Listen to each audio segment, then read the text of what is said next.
Blackstone Audio presents Intellectuals and Race by Thomas Sowell. This book is read by Robertson Dean. The gods mercifully gave mankind this little moment of peace between the religious fanaticisms of the past and the fanaticisms of class and race that were speedily to arise and dominate time to come. G.M. Trevelyan.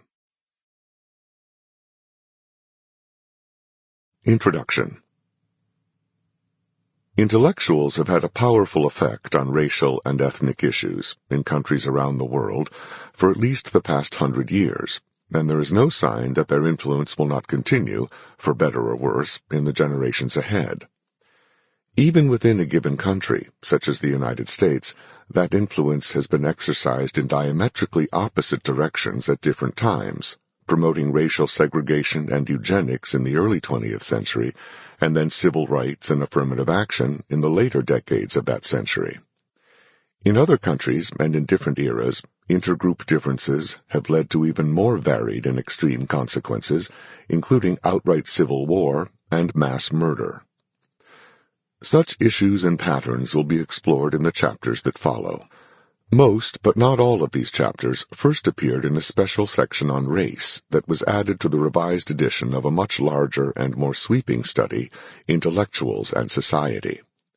Here, I have belatedly taken the advice of my research assistant, Nal Yu, and published these chapters in a separate book for those who wish to focus on racial issues rather than on the larger and more time-consuming task of traveling on a more sweeping journey across the landscape of intellectuals' influences on issues ranging from economics to law to war and peace.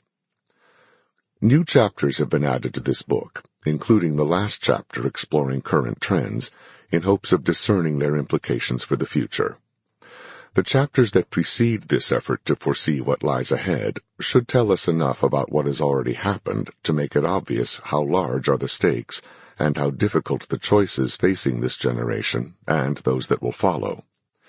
If this book succeeds in simply demonstrating through its facts and analysis how inadequate and even dangerous the currently fashionable assumptions and catchphrases about race are, it will have achieved its purpose.